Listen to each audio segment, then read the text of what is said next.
T-minus 3, 2, 1,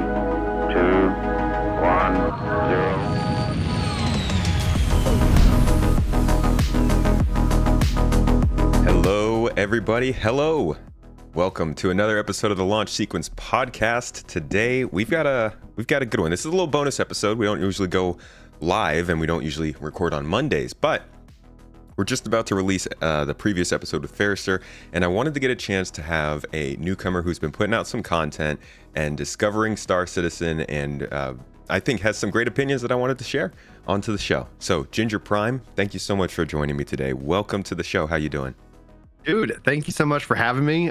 This has been a really exciting month, as I've been, just like I said in the pre-show, drinking from the fire hose of information about Star Citizen, and I've been absolutely just blown away by both what the game offers today and what they're looking to offer with their, I'll say roadmap for lack of a better word, but essentially with what they're looking at with the engine upgrades and the future with Squadron 42 and with the persistent universe as well. So it's been a really fun treat. Thank you for jumping in to talk about it. To be honest, it looks like I'm actually having an encoding issue with my graphics card again here. So I'm going to go ahead and stop the stream on Discord. This is something that we had go on last time. It seems like my OBS on my gaming PC has trouble streaming to both Discord and online. So I'm going to stop what's going on Discord real quick and go ahead and relaunch it to the live for everybody. That is, and it looks like it might have also, it might be messing with our internet connection. I'm not sure if that's on your side or mine, but it degraded a little bit there. Okay, but I don't know. No problem. Let's keep talking though. So you jumped in at a really good time. Like you said, they just had a great CitizenCon where they put out a lot of really good details, and it's kind of stuff that has been in the works for a long time. Like they've been talking about it for a long time, but people didn't really know about it. So, right. For somebody who's been following for a while, this is a really interesting moment. But for somebody who's just jumping in, I think one of the biggest things I want to get to in this podcast is just kind of understanding what it looks like from your perspective. And I guess to start out with that, let's go back to kind of where you come from in terms of gaming, what kind of games you usually play or make content for. Yeah, before we do that, just as to make sure that you're aware, it looks like the YouTube live stream got killed. I don't know the if live stream is good. We're still recording. We're still live here in Discord. So okay, cool. Yeah, doing some Excellent. tech stuff Awesome. behind the scenes. There we go. I was just like, okay, I just want to make sure we're not like, why didn't you say anything, Brian? No. Come on, man. Content creator to content creator. You got to help me out. I've one thing I've gotten very good at is knowing when things break in terms of making content. Dude, 100%, man. I think, that's, you just got to roll with the punches every day when you step into content creation. So to answer the question, I guess this really stems back to Final Fantasy XI for me. Final Fantasy XI was a sandbox MMORPG. That was my first entry into what an MMO is. And this was back in, I think, in 2004. So this is or at least 2003, maybe, well over 20 years ago. So I picked up Final Fantasy XI because I was a huge Final Fantasy fan.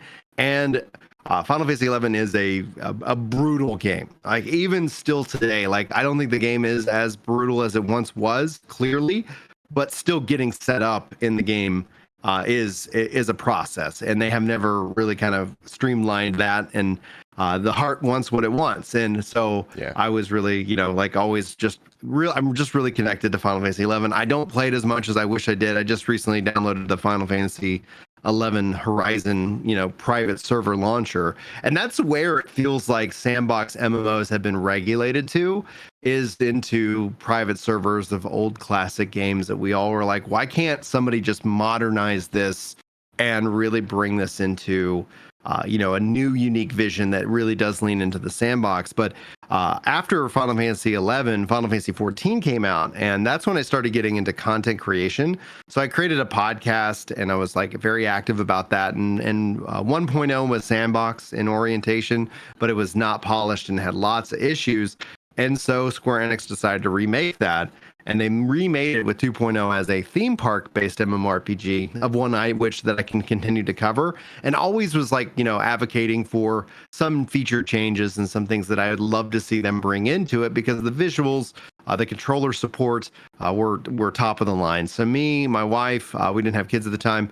Really, were just diving in and playing that game. But the complaints that people had, I always were like, oh, those are solved by sandboxes. Like, man, it'd be really nice to see some sandbox. And then ultimately, they decided that they were going to conclude the story. So if you start to think about Final Fantasy 14 as a story-driven Final Fantasy game, they decided after this with Endwalker, they're going to complete their saga of this big story that they were telling.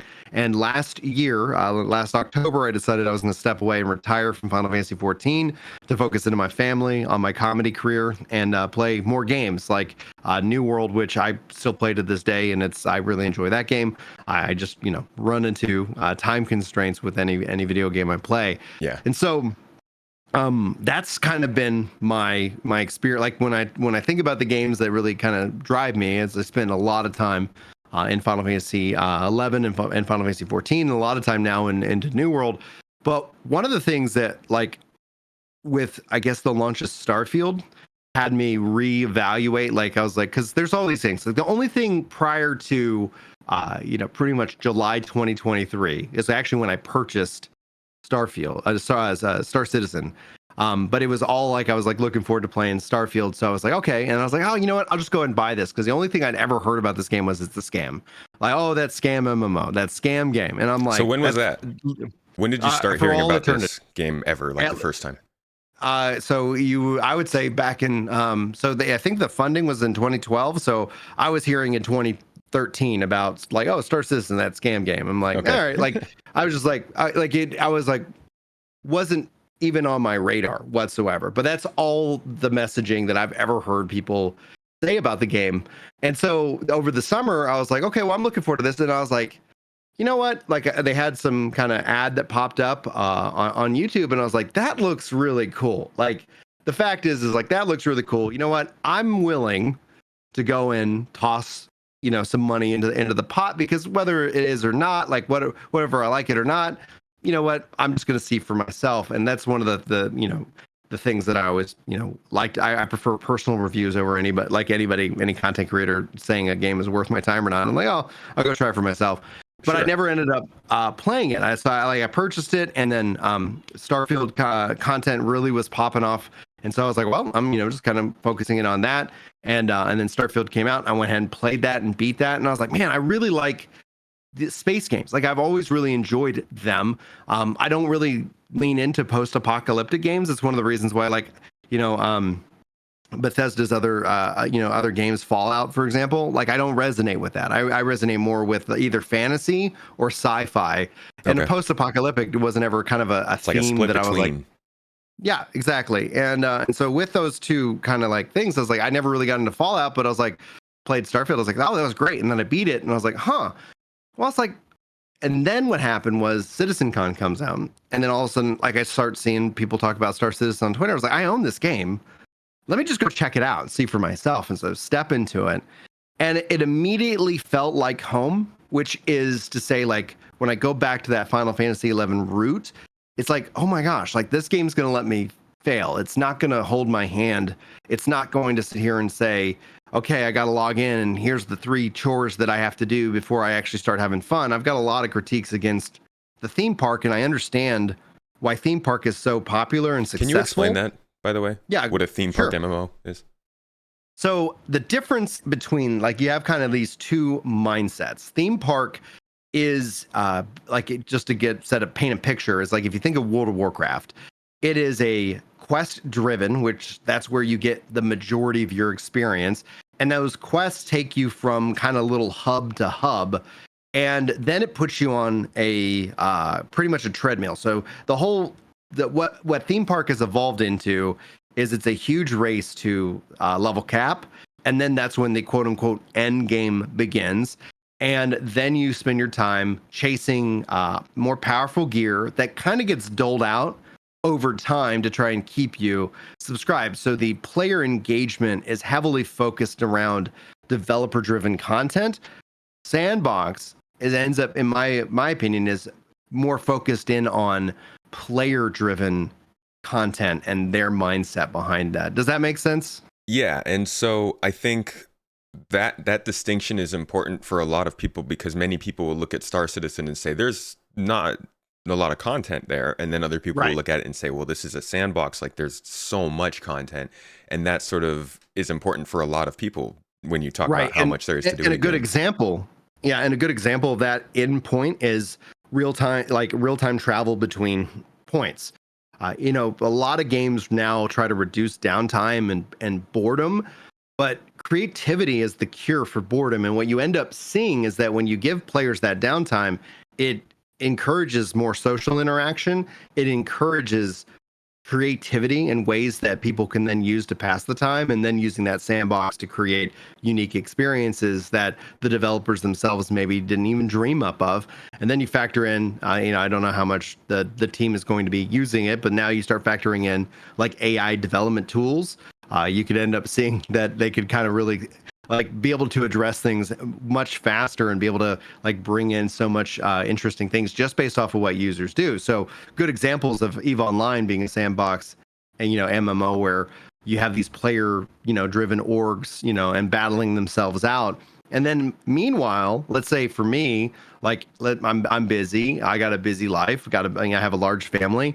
Okay, well, what am I going to do? Like, I'm just going to go mine. I'm just going to be somebody who mines materials and then is able to sell those materials. And in a way, I'm asynchronously playing in the bigger, broader story of what's going on, even if I'm playing kind of a small part. But then I find a lot of relaxation in that, and it's something I really enjoyed about Final Fantasy 11, and that's I think something that I really found missing in modern games. There's really like it's so individualized and focusing on that single player experience, and not that you can't have that in Star Citizen, but it's that there's not also that bigger connection to the bigger community, that my little effort that I made actually is having a bigger impact, so that somebody who's doing these like massive ship battles and needs materials and things like that benefits, interestingly enough, from my efforts.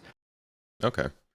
So you feel like what you've been seeing in Star Citizen with the sandbox gameplay and kind of your experience with Starfield pushed you away from that theme park style MMO and the trajectory you were already on? Yeah, I've always felt like though there was always something missing in the theme park, and I've stated this numerous times, and I get a lot. The online world is fun because you get a lot of hate. I get a lot of hate from some of the Final Fantasy 14 community that just wants that theme park, and it's like I do think the future of the MMO is I call a sand park, where it's you have the sandbox, but then you can also bring in theme park elements for the players who need that goal, that need to log in and say, okay, here's the 15 things that you're going to do today.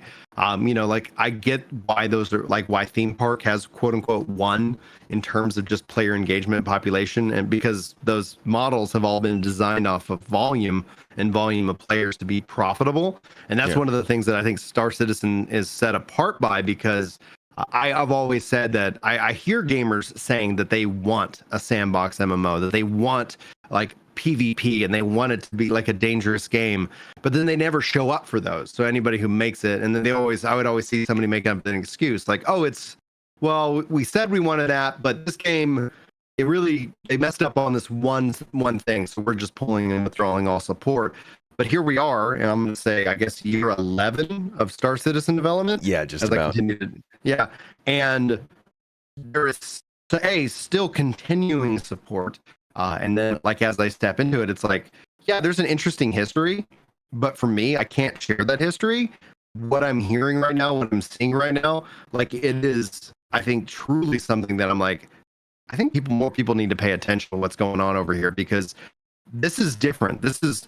It's both so risky, from just a pure business economics perspective. Like, there's no way Activision would have approved this. There's no way Microsoft or Sony or any of these companies would have approved this project. This is only in existence because enough people willed it to be so. And the passion of the development team was then also met by people showing up and saying, you know what, I'm going to contribute to this. I'm going to be a part of this. And so I've actually, beyond the base game, I decided I was going to continue to start contributing to the game as well. So I actually purchased my first ship this weekend, and that's probably going to be the first of many. But I've been told that I should hold off on buying more ships and pick up some flight sticks or something like that next. So Yeah.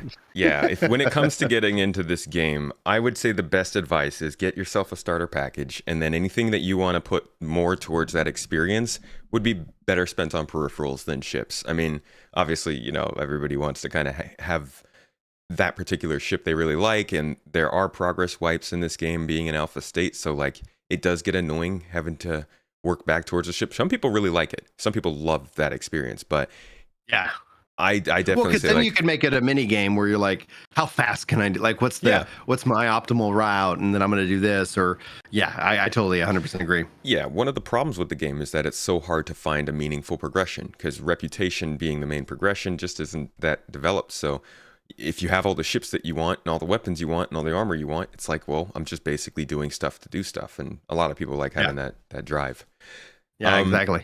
So at the end of the day, because I think this is an interesting topic, it's something I've actually seen in a couple of my live streams over the last couple weeks. Would you say Starfield had a very big part in getting you to play Star Citizen? Yeah, it reignited my love of space games. I've never played like Elite Dangerous, and so Starfield was that kind of that reintroduction. And a lot of this again stems from my retirement on Final Fantasy 14, because that was something that was consuming so much of my time. In fact, I put out a 1-year update. Like I'm down almost 50 pounds since I retired from 14, because it was just like it was one of those things that just consumed so much of my time, because also my content was tied into that. And then I was just like, I have to make some decisions. And so that freed me to start just jumping into more games, and especially just, like, hey, okay, I haven't played that game in a while, or I'll check out this game, play some more Halo, or, just generally enjoy gaming from a gamer's perspective rather than a content creator's perspective. Mm-hmm. And so Starfield was like, oh my gosh, I want more of this. I loved it. And so one of the things that I saw was interesting, and I think it was actually why it was back when the loading issue was prevalent on Twitter, where a lot of people were showing like, oh yeah, you can go in this direction for like 10-15 minutes, and then you're going to hit a loading wall in Starfield, and how people felt frustrated by that. And then I saw somebody tweet out like, yeah, okay, but over here in Star Citizen, here's me just like flying to the planet, landing, now running in any direction and no load screens. And I think that's actually the tweet. When I saw that tweet, I was like, okay, I'm going to purchase this game, and that because it will be a good idea to see like how other people are doing it differently. And then it's like, it's so freaking impressive. And I'm so glad that I played Starfield all the way through before playing Star Citizen, because if I went the other way, I can see now why people were frustrated with Starfield, as opposed to like, I had a good time. I enjoyed the RPG. I enjoyed the story. I enjoyed the gameplay. And it's like, okay, yeah, you got the loading screens and you got more of the traversal through the stars. It's like, okay, I was like, that didn't bother me. But now I'm like, holy crap, dude, like the traversal in Star Citizen, I don't know how anybody follows that up with anything less than this, right? Like, this has the potential, kind of like where Baldur's Gate 3 really kind of put a new, kind of milestone, like saying like, guys, here's the new line in the sand for like, what does it mean to be an RPG narrative story experience? This Star Citizen has that same potential, like where it's like, if your space game doesn't do all like this, people are just going to say like, all right, like, I'm gonna go play the game that does. Well, I think that's also a good topic, because like a lot of people don't want it, right? I think if Starfield did do traversal the same way Star Citizen does, then there would be a group of people who don't like Starfield, right? Well, there's a group of people that don't like it for how it handled it, but if it did traversal, like you mean in the real time where there's that little bit of annoyance. Well, I think essentially, like, when you think about how you can go to the planet, like, even at like, I think if Starfield did this at just a base level where like you're on the planet, you can fly up, you can still fast travel. Like they can say, yeah, you just fast travel if you want, but you could be on the planet, fly up in the atmosphere, and then gravity boost, and then be basically at the next planet without having to go to these menus and do all these extra little things. Like No Man's Sky. Yeah, exactly. Where like that's where, and I think No Man's Sky had that where people were expecting that, and that becomes a communication problem that Bethesda, they're uniquely vague to build excitement, and then they never really clarify, and people's imaginations run wild. Well, and yeah, people were saying we were saying leading up to this, like, folks, based on what they're saying, there's not going to be atmospheric flight. And I remember being on the subreddit like a year and a half, 2 years ago, just like talking with people, being like, guys, this is harder than it sounds. Like, Bethesda's a huge company, but they don't have to do that in order to make the returns. They have other games to make. They can't put all the time and effort into atmospheric flight like that. Into this one game. Now, I would say, and I would push back on Bethesda to say, let's say they followed up with the Starfield 2. I would say that they have to, that becomes a requirement. And that's what I mean with Star Citizen becoming a new line in the sand, to where it's like, okay, like, this is what people are expecting now. And if you deliver less, your game's naturally going to struggle. Same concept with cross-play, cross-save for multiplayer games.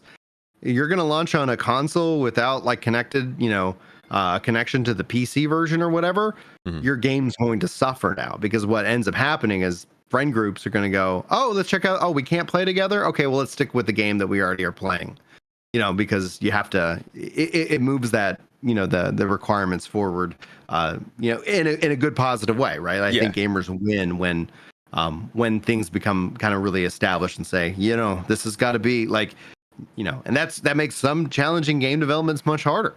We've seen that with the lack of kind of that, almost in a way, that mid-tier kind of game, where those have really struggled. Like Forspoken, coming out, a lot of people hating on that earlier this year. I actually found a lot of joy in that game, but I said, when it comes to any kind of review, I was like, if you priced the game at $40, I don't think you would have heard any complaints. But a $70 game, this is not. And that's where I think within the industry, like, some of the requirements for what means to be, a game has taken root to where it's been a self-fulfilling prophecy, where, okay, people aren't showing up for that game, and because it was priced wrong. And I think, well, I wonder what will happen, with single player games, especially for Square Enix in the future. The whole idea behind what is a game, what's worth, like, ever since we kind of got into that era of indie games being pretty good, and you can get like a good game for $20. Now it makes that $60 price point more contextual, and like, people will come in and they'll be like, oh, Star Citizen, $600 million funded, and look what they have. And the way I see it is like, no, $45 to buy in, and look at what you get. And a lot of times it's not enough for people to say it's worth $45 right now. It's hard. I would easily say that it's worth $45. Like, but then again, I recognize that I'm in a position of privilege, because I get, I have a job that, pays. Me and my wife, we have we live and die by a budget. And I always try to encourage people, like, you should have a budget in your life, like make that a common practice. Otherwise, like, you're going to be lighting like $5 million on fire. And once you realize just how much money you're losing because you're not taking 10 minutes a week to figure out where your money's going. But we have a budget. And so I have money that I can spend. And so for me, risking $45 isn't a lot. But I know there's gamers out there who are like, man, I can't even scrape $45, at all, like, over the course of several months because of, bills and stuff. So I do recognize, like, for me saying like it's worth it, it's like, yeah, but I do okay. I do okay. And so I can afford gaming, and my wife supports my hobby, because I also don't go and, watch every sports game, or like, video games are video games are my thing, as opposed to like, running around doing, other crazy stuff. Yep. Same here. Video games are like a family thing for us. And I feel that 100%. Yeah, and it's So I want to get back to your journey into Star Citizen, because you mentioned that, like, your first sort of experiences with it, obviously, were like it's a scam messaging, and that's been just, depending on where you go on the internet, that's probably been a pretty consistent message over the last decade. So what I want to know is, from going to that to enjoying Star Citizen, was it just that tweet that you mentioned, or what was like the process of realizing, wait a second, this is a thing? Right. So it was the tweet that I saw was the reason why I went ahead and decided, I was like, you know what, I'm going to check that out. Right. Because it's that, I was like, that what they were showing off, I was like, that's interesting. Okay. Star Citizen does that. Okay, cool. And then, again, I was like, you know what, I'm going to go put put the money in the pot. I'm going to go find out. And that way I have the ability to speak to it to a degree of, of what I use the term authority. Not that I would think that I'm an authority in the Star Citizen space, but at least somebody who's not like, oh, I heard from a guy that said like the game isn't good.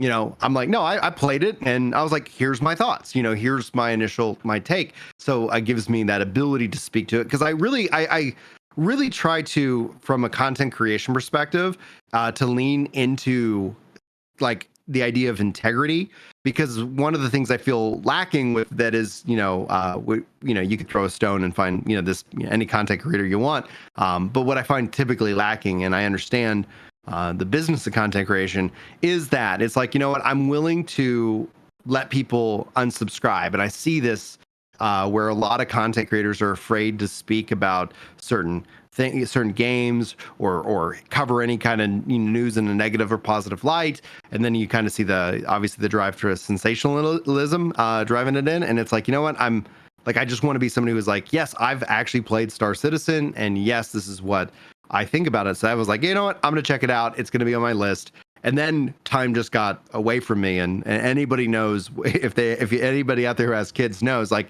you got to be flexible with your time, and you got to roll with the punches. And so when kids get sick and when things like, so like typically people are like, hey, when do you stream? And I go, I have no clue.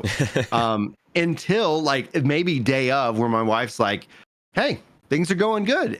Why don't you take some time and go play a game? And I'm like, they're like, oh, cool. They're asking when you stream, and you're like, just give my child a call. They'll let you know next time.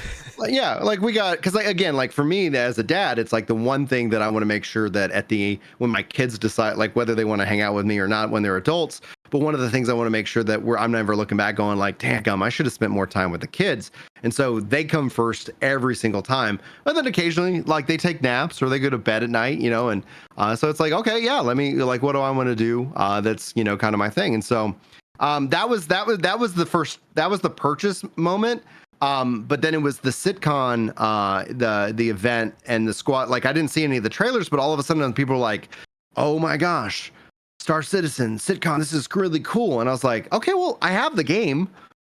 I'm just gonna play it. I'm just gonna step into it. And so I've been, like outside of like, kid time, like I usually get about an hour for lunch. I work from home. I'm a software engineer. That's what I do.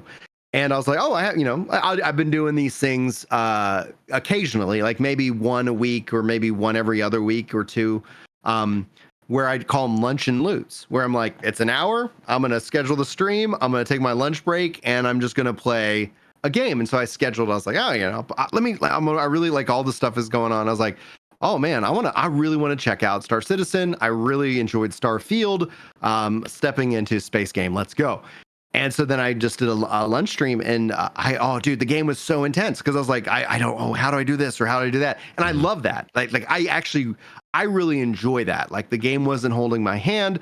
And the fun thing was, and again, back to kind of the fact that as being somebody who was streaming it, people, in my community show up, and the people are like, oh my gosh, people who play Star Citizen that are already a part of like, who are already following me, who are like, oh, they love that. Gosh, I'm so excited that you're checking this game out. And I was like, oh, cool. Like, like I hadn't really, again, all the conversation up to this point was always like, anybody mentioned Star Citizen was like, that scam game. And it's like, so I'm like, all right. But I'm like, yeah, this is pretty neat. And so they're helping me out. I'm kind of learning the ropes, and I die. And it's like, okay, that's cool. All right, I'm going to try that again. And just the overwhelming community support infused that feeling that I had immediately when I stepped into Star Citizen, like looking at the real-time transit. I was like, oh, I have to wait for the train. Oh, thank goodness. It's not some hit this loading screen or hit this instance. It's like, no, this is a living world, right? And at this time, I still didn't even understand the scale of traveling from system to system and planet to planet. I'm like, okay, and so I'm just stepping into the experience, and then a lot of people within the community was like, "You gonna do that again?" It's like, yeah, I had a lot of fun. I'm going to put some more time into this game. And so I keep doing that. And it's been really great. And then now people are sending me like videos to react to. And so one of the things that was always not shocking, so just wanted to be very clear, like not shocking about how communities respond to games, especially with content creators coming in and you know, and it's that a lot of people were like, you should be like, you need to be more critical about this, that, and the other thing, and it's like, yeah, maybe like in time, but Yeah, right no, now, like you it's should get to super just fun. yeah. Right. I really Right. dislike that. That's not fair. I do too. I do too. Well, it's at a. I think it's also disingenuous. Like, I'm not here looking for things to complain about. Like, I don't. If you don't watch my videos, that's fine. My kids still get to eat food and have shelter. Like, I'm not dependent on that. And that gives me that level again, back to that integrity. Like, I can tell people the truth, and whether they're gonna like it or not, or whether they agree with it or not, I still get to be me. I'm not beholden to, you know, like, oh no, I might lose subscribers. Like, I'm notorious at making videos that I'm like what I call subscriber purge videos, where it's just like, all right, we're gonna talk about this and this is that. Oh, you know, Brian, you suck. It's like, yeah, probably, but you know what? Yeah, it's like, it's fine. I'm gonna still like keep making these things. And so that was is like where it was interesting. Is like people were saying like, I gotta be negative. It's like, no, I don't mind being, you know, and offering critique, but I don't have yet enough experience, because my thing is, let's say I came in here and I was like, you know what, this game's great, but dadgum, this system over here really needs work, right? That's ignorant to say, because they might have already talked about it in a dev update. There might be a roadmap item for it. Like, I don't have the information to be somebody who can critique the game to a degree yet. Mm-hmm. And if I was going to jump in on early that, I would call them like that. If I was just a viewer watching me, I'd be like, that, what the F, dude? Like, you don't know. And it's like, yeah, exactly. So it's like, I'm going to focus in on, and that's where I was like, I saw like a Salty Mike reacting stuff and a couple things. And it's like, yeah, I'm like, people are welcome. But we were because I was covering some comments about how I wasn't being critical about the game. And it's like, no, it's not even, I don't know. I think I don't want to waste air on that. You know, like, I don't think there's anything good coming out of that, because again, and it was funny that people were like, oh no, he's a dev, he's going to excuse everything the devs do. And I think there's that's to a kind funny of way touch to on, look at it. well, I think to push back on that idea, because I know a lot of people talk about software development as a monolith. And I think, and maybe you can educate me on this, but what I've gathered from just like reading, reacting, and listening to conversations within the community since I started playing, is that I would separate the issues not as development issues, because I can understand delays. I can understand that. I put that more into PR and visionary communication, where here's our vision, here's what we're communicating, and then people accepting that like as kind of the timetable. And so I split those up into kind of how things are communicated to the players versus like the developers that actively working on creating things that do not exist. And that's the other thing. There isn't a real roadmap of, like, World of Warcraft redefined the theme park MMO. Everybody has to copy WoW, otherwise they have no chance in hell, because people are going to step into it and it's going to be like going from speaking Spanish to speaking, English. It's going to be a huge, like, they're not going to know how to communicate, and they're going to get frustrated and leave. What Star Citizen's doing is they're fundamentally reshaping and creating technology and systems that do not exist, and there is not a real, at least from my, perspective, I haven't played every game. There isn't a real, like, oh, you just got to go do what Final Fantasy 11 did and you're going to be solid. And it's like, no, that's not the case. We're doing something vastly different than anybody else. And that, unfortunately, like, that's where the dev comes to me, and I'll go, yeah, that's going to take a lot of time. Like, if I started playing and started following the game earlier, I would have probably been pushing back on timetables that people were communicating, because somebody was like, they were supposed to have server meshing in by 2020. And it's like, I think that if I was back in that time, I would have been like, when they were talking about the time frame, I'm like, oh no. Plenty of people were for several different steps of the way. Like, this sounds very optimistic, and you started to get that. They're giving the quick time as opposed to like, well, we didn't expect this and that and the other thing. And what we've discovered within like development though is, like, even the big dogs like Microsoft and Apple and things like that, like they've done some case studies about, like, what they estimated it was going to take and then what it actually took. And it ends up being three times longer than it was ever estimated. And this is just like it, oddly enough, across the industry. And maybe there's been updated studies on it, but I was like, yeah, there's what's estimated and then there's what's actual. And I'm not gonna worry about something that actually gets done that takes a little bit longer and gets done in the right way. Which when it comes down to the server meshing, from what I've seen and been told about it, holy crap, that's gonna be game changing for this game.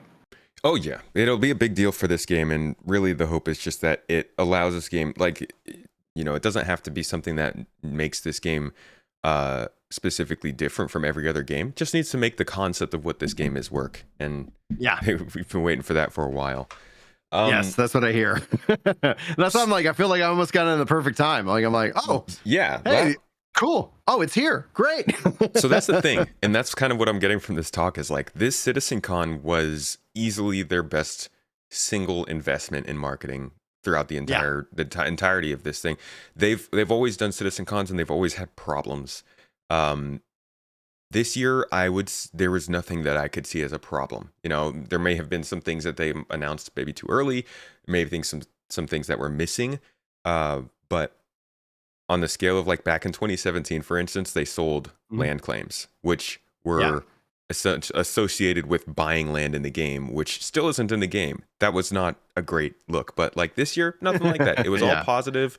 People saw the event. They're coming back to the game. I can't say the game is ready for all of that kind of attention, but it's interesting to see. And that's kind of my next question for you is, now that you've started to get into it, you've got more involved, you're watching these videos and getting up on features, how are you liking what you see from the game perspective? You already kind of touched on that, but deeper. This feels like it's answering the call of like the heart wants what it wants. And so I don't know if I tweeted this out or I did this as a reply in a comment, but it's like, this game is what my heart has been wanting in a video game for a long time that my brain said could never exist. Because from my career and just studying just gaming in general, I'm like, there's just no way that this could be funded, and yet here we are. And so this is actually like very exciting to be at this time, because I don't end up having like any of 10 years of like, I've been waiting for this game for 10 years, let's go. It's like, I just discovered about this now. Turns out they have a 10-year head start. And while I don't think the game, it's not coming out 2024, like Star Citizen is not gonna or maybe even 2025, but where like this is going to be something that I think is going to be a worthwhile journey to follow because of where they are. And one of the things I will say, like you brought up the CitizenCon and how that it went really well. That's what you want from your developer team, right? Like you don't want them to learn the same lessons over and over. Like, hey, humans make mistakes, right? So it's like, we messed up. Oh, okay, well, fix it. We fixed it, and now we're going to keep moving forward. Doesn't mean we won't make new mistakes, as long as we're not making the same mistake over and over again. Well, like that's the only thing that's annoying. What do they do that? They sometimes do make the same mistakes. Yeah. Okay. Yeah. See, that's just me like going like, yeah. Everybody's got their things. This is not a perfect project, and that's, I think, the best part about it is like, that's the best part about this CitizenCon, again, is like, for 10 years we've been watching them put out like demos and videos and all this stuff about gameplay, and for 10 years we've been like, okay, this looks good and it's promising and we like the vision, but it doesn't look like a AAA, like hundreds of millions of dollars invested kind of thing. And then this CitizenCon, finally, it's like, now we have the context of how they can kind of fall short a little bit when they do put out their best. It's looking really good. Yes. And hopefully as it go forward, that ends up being kind of like, hey, this is how it went. Because I was able to go to the AIE event in game this weekend, and it was like that. It was such an interesting experience that it's then felt like it was joined to CitizenCon. So it's like, attend in real time or like virtually, and it was a fun thing to see. And it feels like the thing I say that I feel when I'm playing this game, like we're running around and one of the guys in our party pulls up their little comm, and forgive me for not knowing its official term, but like hitting F1 and bringing up your menu, and I could see his menu like while I'm standing next to him, because he like his character pulled up his arm and there was this menu. I go, the only reason why that's there is because somebody was passionate enough to put it in there. Somebody like the passion that I see even in the history and even in the the failings, quote unquote, of marketing and communication and the development strategy here. Like it's driven so much off of a level of passion that's the only reason why Star Citizen is even here. That's the only reason why Squadron 42 is here, because that passion is then also being rewarded financially to make that a viable reality for gamers. And again, I don't know when Squadron 42 is coming out. I hear they would like to target fall 2024. But for me, I'm not really worried. I'm like, I'll wait till when it's out, it's out. Yeah, and, I don't think they've said when they want to target it all, but I think a lot of the community thinks it's 12 months out. I think if they want to target 12 months out, then they should take 24. Yeah, I would say that too. Like that's where I was like, because that's the answer that I got. People are like, oh, they were thinking about at the end of end of next year, and I go, huh. Like I would put it at a minimum 12 months. However, I was like, I was thinking like 6, 12, 18, 24-month blocks for development. So that's where one of the things that has always annoyed me about kind of the modern style of gaming, where people would do marketing betas. And the fact that they would call it a beta always frustrated me, because it's like, no, a beta is when people are playing it and we're really looking at telemetry and feedback for what to change. And we'll roll those changes, especially in game dev, out depending on in 6 months or 12 months or whatever, because it's going to take some time.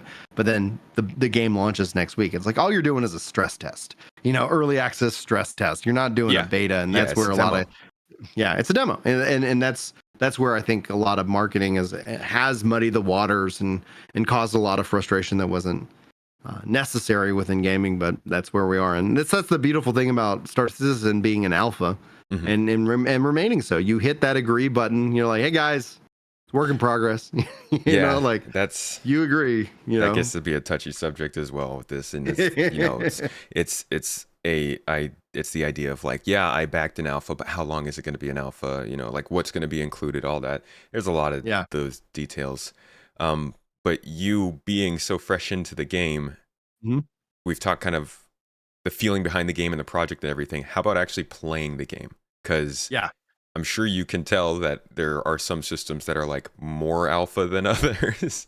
Yeah, and that's where like my goal whenever I sit down to play the game is to always learn something new and basically add it as a real world skill. So this last example, last time I was playing, I was piloting some ships and learning how to really get and understand the flight controls, landing, taking off, and things like that. So it's that experience in and of itself is helpful that I'm streaming. I can understand somebody who wouldn't, if they were playing it and they weren't streaming it and they weren't looking up guides, how they can easily get frustrated.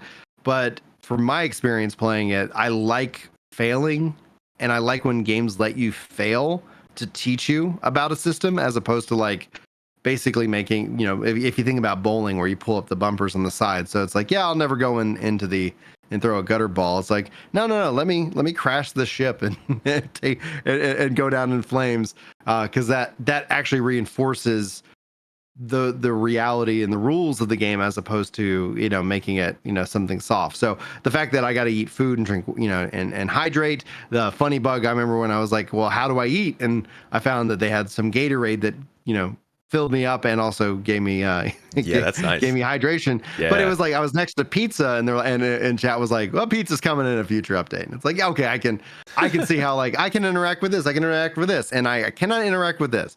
And what I end up running into, and I don't know if this is a bug or again just as I learn the game, is that sometimes I'm like, oh, I can't interact with this, and then it's like I wait a second, and then I can interact with it, and I'm like, okay, it caught up to whatever I was doing. But the I like the hyper realization. It becomes very more immersive. It feels like I'm able to step into a world that we can't step into ourselves, right? Like we're not going to go to another planet. We're not going to fly on a spaceship. But like in this world, I can, and it's so immersive that it feels way more grounded than, something where it's just like, okay, yeah, I know I'm playing a video game. Yeah. Like, YOLO, and it's all, It's throw it all away. it's such a alive world too. Like Yeah. it's not because it's dead and the NPCs are standing on tables and not functioning, but like that interactivity that you're talking about. Oh, one there was like all had their arm just standing there Yep. with their arms wide out, and I was like, that's awesome. I I'm don't know. guessing- It gives me a lot of things to laugh about, which is it's just entertaining. I'm guessing you saw that at the CitizenCon. If you were watching CitizenCon, like, and the people were up on chairs T-posing, so it's like it's been a while. Yeah, we've been doing that a while. So you mentioned that like you like when things sort of break and you like the immersive aspect of this. One of the big pieces of gameplay that they've been working on for probably 3 years now, and it's supposed to be coming into the game kind of slowly over probably the next year, maybe 2 years, is ship engineering. And this will be like, basically it's the whole simulated power and pressure and gravity system in all ships, space stations, and outposts. And we'll be able to interact with that.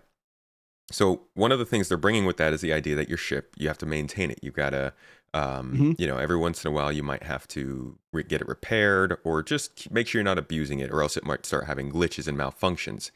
Some people, as you can imagine, feel this is starting to tip over that line of immersion and interest to too much, to making it a job. How do you feel about like the way that Star Citizen is going with that kind of stuff?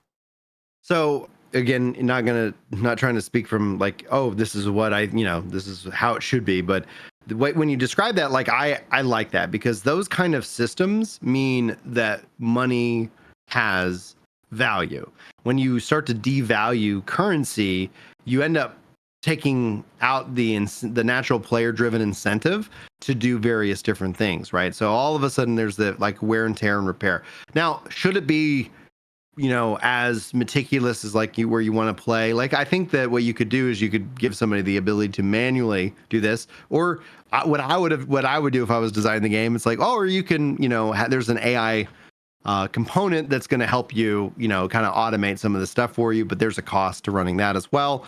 So that way you can kind of streamline both elements, because the immersive side of it, like when we talk about engineering, and we're traveling through space, and you have a lot of people, especially on multi-cruise ships, like that brings a lot of value to being a multi-cruise ship, and giving people things that actually matter in terms of that. And then the maintenance of it, keeping your ships up to snuff and things like that, add to the immersion, but also add to that the demand of like, oh, this is something that is a part of the game. And that's where like a player driven incentive, how do you run, like, because it does run the risk of people feeling like, well, I got to log in today, it's like Star Citizen's become my full-time job. I think essentially you have the ability to say like, oh, you can do it yourself, or maybe there's this other thing that has a cost to it that will just make it a little bit easier for you to run. I don't know the right solution, because I actually lean more into I'd rather it be more immersive, and then give feedback on that, like, yeah, this isn't actually fun. And that's where they could go in with it's fully immersive, and then people are like, okay, the fun actually is this much, and then if you cut out like this much tediousness, then it actually just improves the overall experience. Does that make sense? Oh yeah, I am 100% in agreement with that, because when you look at a game like Star Citizen, like you said, they're building a very particular and impressive scaled game. Like, you can be a farmer, salvager, miner, medic, all this stuff, right? You can be just a ship engineer. Like, hey, I just come on and I manage shields because I'm the best at it. Exactly. And like, if you wanted to have somebody be able to do that in an MMO for 500 hours, it first they got to get paid well for it, right? There's got to be opportunity, and then it also has to be deep. And you can't do that without building gameplay that A, some people hate because they want to hire somebody else to do it, and B, is just really complex. Exactly. You bring up the excellent point about hiring somebody to do it for you. Whether, like, in my mind, I was like, oh, create an AI, there's that bot that does that, or like, let me hire another player who's like, because I remember like back in Final Fantasy 11, it's like I remember I made a lot of money just teleporting people places, because they needed that as a thing. Not everybody could teleport everywhere, and so that became a money making opportunity and how people could do that. And so I was like, that's how I made a good chunk of my change to do that. And I ended up having fun because you always end up meeting new people and having that social element. The thing I'd also say though is that I think one of the things they're doing that's really smart is with Squadron 42. Let's say the real world, the persistent universe, starts to be frustrating to you, right? Well, like Squadron 42, like here's a single player narrative, driven experience, something that can really kind of like they have other avenues, and people have said an arena commander as well. Like the arena commander is the theme park within the game, so you don't have to feel like you have to invest to be able to have fun. You can just step in and have fun with that mode. Yep. Same thing with Squadron 42. Like just you want to play? Here you go. If you want to go deeper, we have a deeper experience, and that's essentially the pitch, right? Like that's where I think the ingeniousness of it is with Squadron 42, especially watching both the trailer from 6 years ago and the new trailer. It's like this is the hook, and then what you end up saying is like, guys, that was just the appetizer. If you want to get nuts, let's get nuts. Yeah, it's perfect, man. I mean, you got Squadron 42 as this sort of single player, like you're saying, appetizer to the experience, really polished and like nice introduction. And then Arena Commander, they could literally build Arena Commander to be a free to play Battlefield competitor and put it on Steam, right? And that would be a crazy Trojan horse. Dude, and because again, like you're like, this is fun, and then the offer ends up being, and there's more, like there's more as opposed like, and this also ties into like nostalgia bait in a way. Like if you have Squadron 42 and it really just like a lot of people like, oh man, that was awesome, and you have like Arena Commander and you're like people are playing that and that's a lot of fun. And then it's like, okay, I actually have a little bit more time. Maybe my kids, are at summer camp and I have a whole week. It's like, oh, now let me go see what the persistent universe. I'm not talking about for myself. I'm talking about for like other dads out there, because that's generally how I think. I'm like, oh, what would get some of them to play? And it's like, well, all of a sudden they ended up with a lot of free time and they wanted to have a crazy multiplayer, space adventure. Then here you go, guys. you're already halfway there, CIG's got to be thinking about the dad and mom market. We need we need those quick experiences. It's actually, again, great time for you to be jumping in because Arena Commander has been rough for a while, and they actually just did a pretty major update with it this month, and then this year, next month they're adding multi-crew support, which is like nice, mind-blowing, because for the last 10 years it's basically been, oh yeah, you can jump into a single seat fighter and you can dogfight with people. You can do that in Star Wars Squadrons. It's not that particular, but now you'll be able to load in with somebody in their hammerhead and do like full fleet battles with other people in this really quick environment where you don't have to, like you said, worry about dying on the way out to space and all that stuff. Exactly. And so that opens it up, especially when you think about like training and just because let's say over time, Star Citizen's out, you end up having these big squadron fleet battles that are happening in the persistent universe. New player comes in, wants to get involved in that, but it's intimidated because generally, like especially like I think of my wife and I think of many others, like, oh, I haven't been doing this. I don't want to hurt the team. So then they never end up giving it a shot. And then having that in Arena Commander is like, oh, you want to go run some sims? That way you're not, like it's not costing you anything. There's no downtime. You can just go play, get experience, and then get that confidence so that you're like, yeah, I can step into the persistent universe now. That ends up, I think, being a really good, just opportunity for gamers. Yeah. For you, what kind of gameplay are you kind of gravitating towards? What have you been enjoying so far? Ooh. So I haven't done any like the first person shooting stuff yet, but I've done some space combat and some space flight, and I've done kind of a go get a package from a dead space station mission and a couple delivery missions. I think essentially like when I look at my life and some of the things I enjoy, like I really enjoy gathering and fishing in New World. It ends up being very like kind of this relaxed mindset. So I honestly think that when Star Citizen does officially release and it's out there here, who knows what time frame, that I could see myself being somebody who's like, yeah, I made an outpost. I'm doing like, I'm just basically somebody who's living this space, dream of going back and forth and getting materials and providing the economy. the dream is like I would be getting involved in orgs and more space battles and doing things of that nature. Mhm. But when I look at my life, I'm like, yeah, I typically play something that I can easily just, okay, I need to, like a kid needs me or something, my wife needs me, that I'm like, okay, I can pause real quick and step away, and I'm not hurting anybody because I'm just mining over here or something like that. So it's, and it gets risky because someone's like, you're in space, and I had to step away because my wife needed me to do something, and they're like, somebody could have killed you. And it's like, I'm just used to that. Like, something could happen to me while I step away from the keyboard, and I have to be okay with it. Otherwise, it's not worth my time to get frustrated at a game because I don't have endless amounts of hours to play video games. Sure. So it's like, I'm just like, all right, I'm finding fun here. I'm having a good time. I like social aspects of it because I don't go out to bars, and this is a good time to hang out with my community, and we talk video games, talk life, and things like that. So it always ends up being something where that's probably where I'll end up gravitating towards. But like just like with raids, like in other games, like I always try to have the skills necessary that I can step into those roles. But they always happen off of invite. I'm not going to be your content creator scheduling like big org versus org space battles.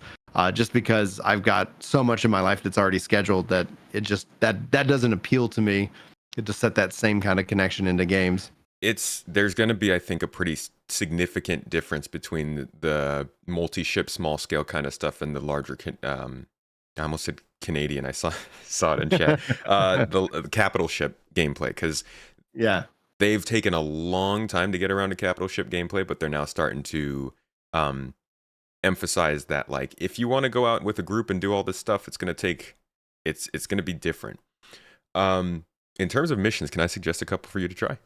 So there are some interesting sort of hidden bits in Star Citizen. One of, I think, the best ones is Kovalik's shipping hub Gundo. I think it might be called something like that. Basically, if you're just hanging around in the Crusader area, you'll see it come up in I think, investigations. And it is an open-ended mission, fully voice acted, multiple endings, and no combat. It's all just a zero-G investigation of a space station disaster, and you kind of get to piece together what happened. You can or cannot find all the info, so that's a good one to try.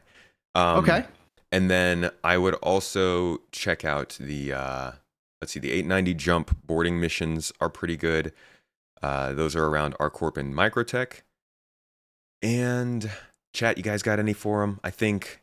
Well, chat, it looks like they said that's the mission that I did, because I remember I had to go to a dead space station, gather a package, and then fly back and deliver that. So I learned all of that, and that was fun because it was my first spacewalk. So I don't know if that's the mission you're talking about, but that was really cool. Like, and you're saying if there's more information, I didn't gather all the stuff from the space station because I was more afraid of running out of oxygen. I'm like, I don't know how this works.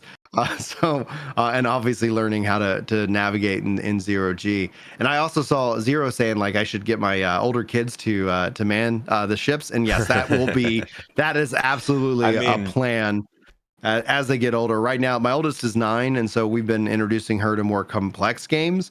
But yeah, that's I love gaming with the kids, and that's where I primarily get my game hours in, is when we're playing like a Nintendo together. It's a very common joke both in and outside of the community. Inside of the community, everybody's like, "Yeah, I'm opening an account for my kid." Not even just a joke. People are seriously doing it because a lot of people had kids who are now able to play this game, which is strange. Well, it's been 10 years, man. And I would highly encourage people that to have children if you feel like that's something you want, because it's it's definitely worth it. It is work, but it's like it is definitely worth it. It's also like this game, if this game's anything like Eve or World of Warcraft or any of those games, it'll be around in 15 years. People will still definitely be able to play it. Oh yeah, and I could think how cool would it be, because I always kind of say a family that slays together stays together, and so it's like, let's freaking go, baby. So yeah, that's something that the challenge I'll have though is that obviously like right now it's alpha, but I do think that the system requirements are going to be quite large unless they also start supporting like cloud gaming rigs to make that kind of that transition easier. Based off of what I saw with Star Engine, I was like, that's where the server. I bet you need some. that server meshing will help in the processing and the simulation. But when it comes down to people's individual computers, like I Like think the you're going to rendering. see, yeah, the rendering of it and actually taking in the information. I'm not saying that you need a godlike machine, but I'm like, I do have a very powerful rig, and it makes playing the game both visually, fun and exciting. But I would probably like have to invest most likely into more PCs. And probably a space to play, because this office isn't actually that large. Yeah. So If otherwise, you're it's like, man, it gets real hot in here now with like, because I got 6 kids. So it's like, imagine if me and my wife and the 6 kids were playing. Like, let's go. It's yeah, like, that's how that's a server room right there. when me and my wife are playing in the same room, it's like 3 PCs running, and it's too much. But I'm gonna be happy when server meshing makes it so that it's our computers that are limiting, because it's been too long that we've just, no matter what computer you're using, you're always dealing with those same problems. I would love to know that if I could update my computer, hey, the game would be running correctly. That'll be a Yeah. good day. Um, Yes. so we are running a little bit long. I do want to finish things up a little bit soon here, but I want to get a couple more of these questions in for you, because I think your insight would be really interesting. First off, a really big one. What are your thoughts on the store? The store, the marketing, the ships, the charging of money, all that stuff. I think that's a pretty big topic, but give me your... I was pretty impressed that they were transparent with what they're making. I think that in and of itself is if you think about trust, it's like any kind of bank. You're either making deposits or you're withdrawing. And the fact that they're willing to show that, I was like, that is so risky. Like, I see, like, because when I look at online chatter, like, I can see how people can say, oh, they've got enough money or what have you. Because we don't know all their costs and whatnot. We don't know what their burn rate is on their cash. So buying ships, right? Like, right now you can go and earn those, but obviously with the wipes, buying a ship gives you the ability to keep that wipe over wipe. It becomes account bound. I think essentially when we look at MMORPGs, I don't find any fault in how they are funding this game, because, and again, I have to look at it from how it is now and my perception of it now. I cannot speak to y'all's history, like anybody's history about what was said or promised or things like that. So Sure. there is a massive gap in my knowledge that I do not feel emotionally.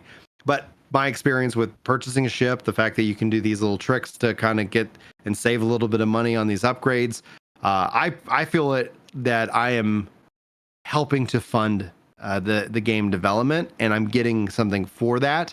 I do think that there will be a weird line in the sand when the game is fully out, where it's like, okay, these ships are really expensive, and you can either, like, how long is it going to take to grind in the game? And what you see with video games that have the ability to get the item in game, people start doing the math, and then they start saying like, oh, they want me to grind out 10,000 hours, or I could just spend $20. Here's the $20, right? So it's like there ends up being I can see some future frustration, but I personally don't have any problem with them and how they've got their store set up and what they're selling at this time. And if that changes, I'll let people know. But it feels like it's pretty much like they're reporting how much they're making. They're showing off like, here's what's happening, and you as a player can choose to opt in or opt out of that. It does not feel mandatory to do anything. I did not feel like I had to buy a ship this weekend. I wanted to buy a ship this weekend. Did you feel like the first time that you were getting into figuring out how to get the game, it was straightforward enough for you to... Yeah, the starter package was pretty straightforward. I'm still somewhat confused on upgrades. So what I can gather is that there's a starter, and then you can choose to upgrade your ship to another ship. But I'm like, I want to keep my starter ships, So I was like, Yeah. I'll just buy them outright. So I think that that the buying the base game I thought was pretty straightforward. It's like, okay, yeah, what's the low end price? I'm gonna spend that, and then now I'm like, okay, having gone on with it, I was like, okay, how can I support this game?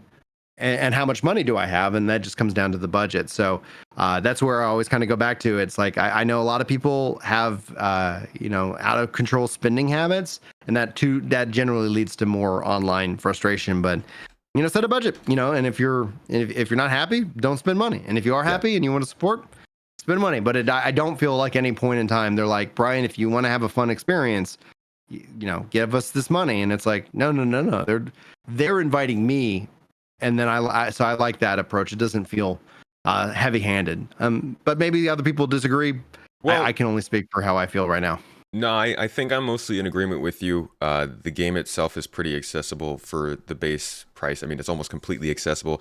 Really, the only time it becomes a problem, I would say, is sometimes some of the marketing stuff they do is a little weird. Some of the emails they send, it's a bit much. But they also have this practice of you release a concept. You release the new ship, right? We got, let's say, salvage gameplay back in March. And there were 2 ships that had it, the Reclaimer and the Vulture. I think you could earn the Reclaimer in game, but it's like 15, 18 million. I don't know. The Vulture, though, wasn't released into the game until I think either September or October. So for around 4 to 6 months, you basically had to pay money in order to do that specific thing. Now, that does not happen very often. Most of the time, there's already a ship in the game that has that gameplay or something like that. But those kinds of weird scenarios can pop up, and that's generally...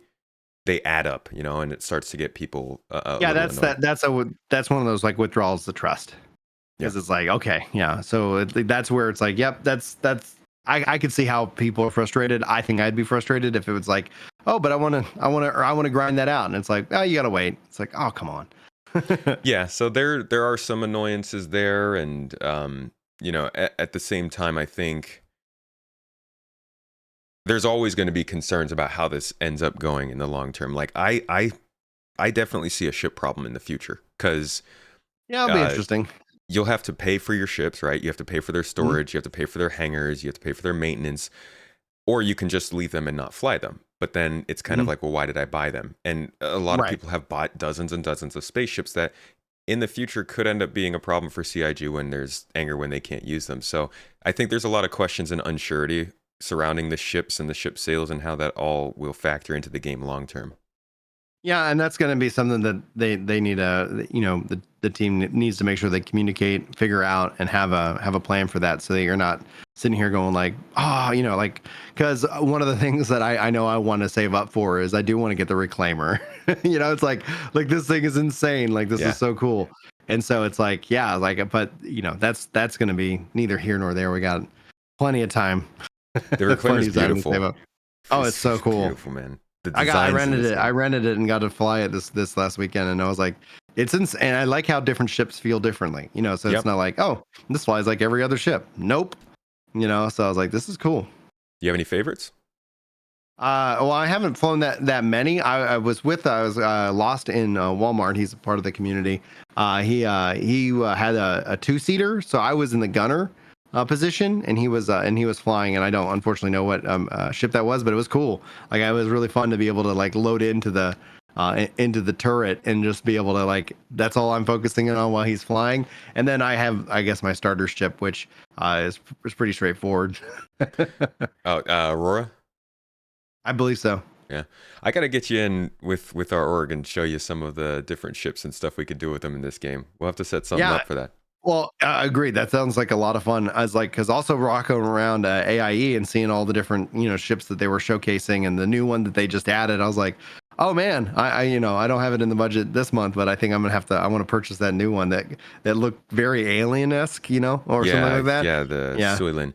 It's nice at IAE when you can just rent all of the ships and try them out, and that's one of the cool. One of the best parts about this game too is like you can play the game for free like 4 times a year and check out, how is it changing? What are they doing? You don't have to pay the money. You don't have to do anything to get your own first person progress update on it, which I think is a nice touch with the game as well. Yeah, exactly. All right.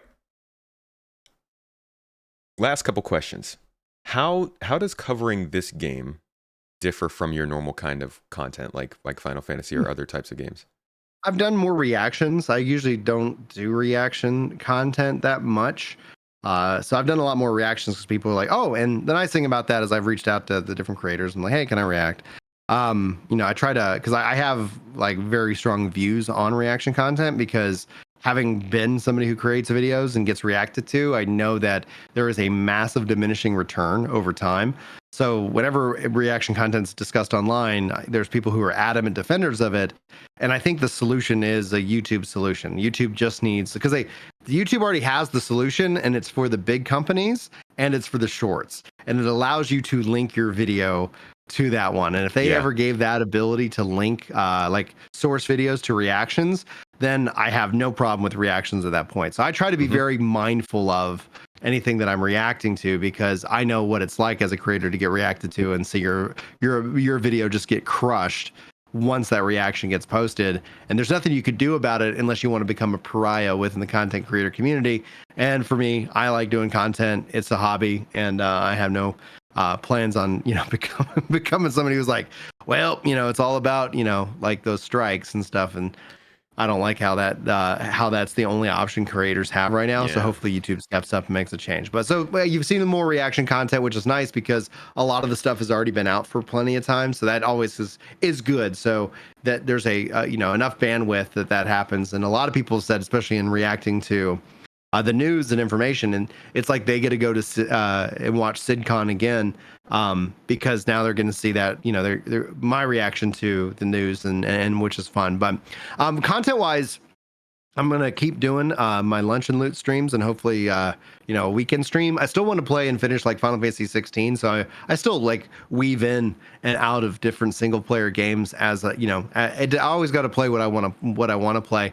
Otherwise, it just doesn't become fun. But I've got a couple of video like subjects that I was like, oh, people have asked my opinion about, and so I was like, oh, I'll sit down and film that. And I don't really have like dramatic plans about like, all right, like I'm gonna cover like every bit of news, because like I don't know, I'm having fun. And my whole philosophy with content creation is like, oh, I'm just gonna make the video that I feel like I want to make that day, or or work on a bigger scripted project. But I usually kind of I usually just kind of throw stuff against the wall, see what I like, and then keep what I don't.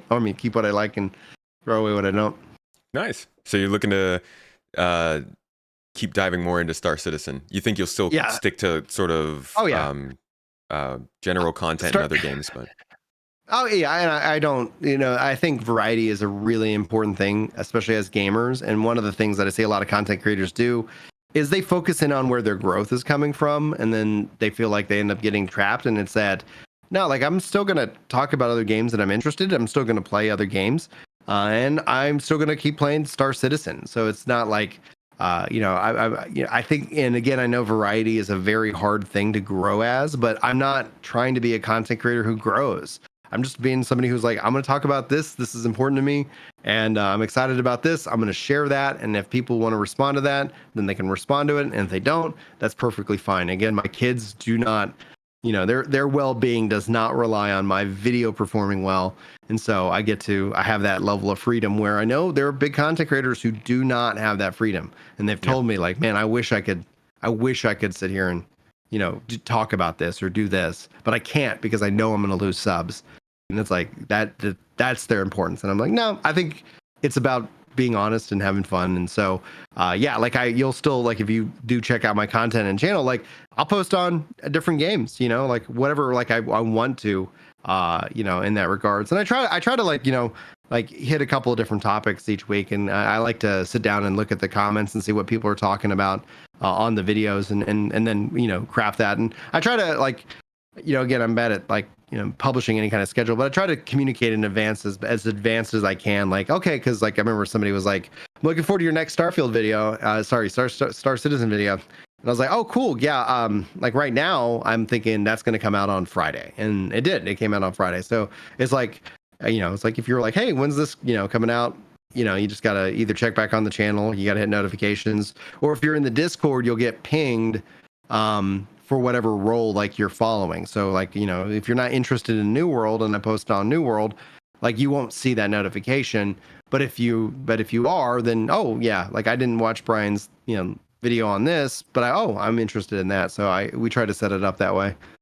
Yeah, I would say starting in Star Citizen, as somebody who did start in Star Citizen, making content for other games can be difficult, because something you'll hear a lot when people play Star Citizen is when they go back and play other games, even though Star Citizen can be a little bit janky or a little unfinished, they'll generally be like, oh, it just makes other games harder to enjoy. Like, Yeah, it because does. of the stuff in this game. And I feel like it's kind of the same with content. Like, Mhm. I've tried making content for games I like. Halo, Cyberpunk, and Starfield are Mhm. all games that I kind of pursued. And every Yeah. time I'm like, man, making that content is not as fun. And that's And where you got to that's where like I would set that down. And like if that content's not fun, that's like, again, like I go back to, I retired from Final Fantasy 14, and that was the community was really excited about that announcement. A lot of people were like the vast majority of communities tend to be kind of these silent, minorities who are just, the silent majority, which is usually very well and rational, but you end Mhm. up in every game, like that's when people are like, this game's community is toxic, because like toxicity exists in every one. And chances are you either haven't run into it yet or you're a part of it. You're too close to it because you don't see it No, because no you are it. nonsense. Just doesn't exist. It's out there. Nonsense. Not at all. But like when it comes down to it, it's like, yeah, I think if you're not having fun making a video about something, like that's a perfectly good opportunity to say like I'm setting it down. And for me, like again, if that cost me, I think it cost me like 2,000 subs last year. All right, 2,000 subs, cool. Like You just I like saw the gotta be number true. go down by 2,000. Oh yeah, yeah. It Yeah. was on like one specific video it was like 700, another one was 500, another one was like Oh wow. 300. So it was like, it was just like, okay, because Well, somebody was like, I'm just only following you for that content, and now you're not making that content. And I'm like, I get it. Nobody owes me anything, right? Like you don't owe me a follow, you don't owe me, any of your time. But if I earn it, like that's cool, and we can have a real conversation about it. But yeah, I'm not gonna sit here and stress. And that's where it's like, all right, that's what I talk about. Like I'll occasionally make subscriber purge videos where it's just like I know I'm gonna lose subscribers, but it's the most honest and therefore the most loving video that I can put out on the internet, because in my mind it respects your time more than anything that I can do. And it's always interesting to me that when people look at that with like hate or like I'm not trying to hurt anybody's feelings, but it's like when people are like, oh man, you suck now, da, da, da, it's like, all right, like go find somebody fun to watch. Like there's so much content, there's so many great content creators. Like don't let me ruin it. But I'm not going to sit here and pretend to be happy about a game that I'm like, I'm just not having fun covering it anymore. It's like, it's like, all right. well, I feel like YouTube really does not do a good job of giving people the content they want as it is anyways. It doesn't, It's not but great. they just added a new thing on your channel page that has for you, for the viewer who's looking at the channel page. And I think that's going to probably go a long way Yeah, but into helping it. Yeah. we both know that recommendations get 60+% of the clicks. Mhm. That's where Yeah. and recommendations are awful. They are basically, what did you watch in the last 2 They're days? Oh, better we'll than flood Twitch, you with though. more They're of better that. than Twitch. Yeah, Yeah. but if you're subbed to somebody, let's say you subbed to somebody 3 years ago and they put out videos regularly, YouTube will a lot of times not give you that video unless it's about the game that you followed them for, right? So like if they Well, put out something yeah. about a different thing, YouTube might not even show that to you. You might have Right. 20 Oh, yeah. videos on their channel you haven't seen and didn't know. Yeah, exactly. And well, that's one of the things a lot of people ask is like, I actually have multiple channels. So I have Ginger Prime, which is my main one. I have Work to Game, which is a kind of my podcast collaboration channel. That's what that's evolved into, which I've been running with my friend, and we've been adding in other content creators into this mindset of like, just basically a philosophy of like, hey, we all have jobs, we all love video games. This is about having fun and playing when we can, and not having a high pressure situation if you're looking for a community to get involved in. And then I have a New World Central, Blue Protocol Central. And the reason I broke those off is that the same kind of thing where it's like, because I talk about multiple things, the reason why variety content is so hard for content creators, and I really drive it towards the game rather than me as a personality.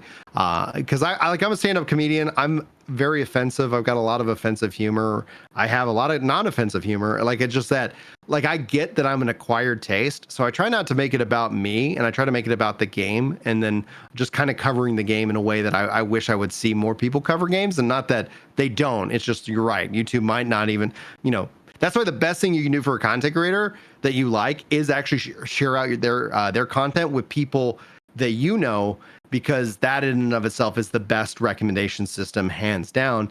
Yeah. But when it comes down to it, I'm like, okay, well, I really want to make a video about New World, well, I'm going to post that over on New World Central so that people who subscribe for New World content only get New World content, and then they don't skip a video, because when you're doing variety and somebody watches a video, skips a video. So if I did a couple of videos that people were like, oh, I just subbed for Star Citizen and Brian hasn't talked about Star Citizen in a couple of days, like it's going to start, it might not even push the Star Citizen video out to those who subscribe for Star Citizen content. And so you have to be very kind of mindful of that. And as somebody who publishes a lot of content, it's just something where I'm like, I just can't worry about it. Like, this is what I want to sit down and talk about today. I'm going to just post it.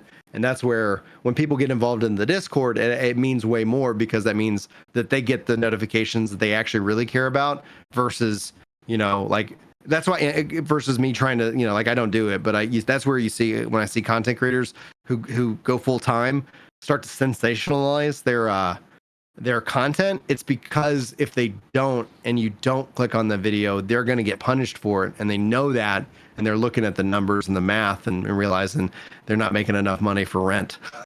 Yeah, and that's why, like, the way that YouTube is trying to push that kind of stuff is just not great. Yeah.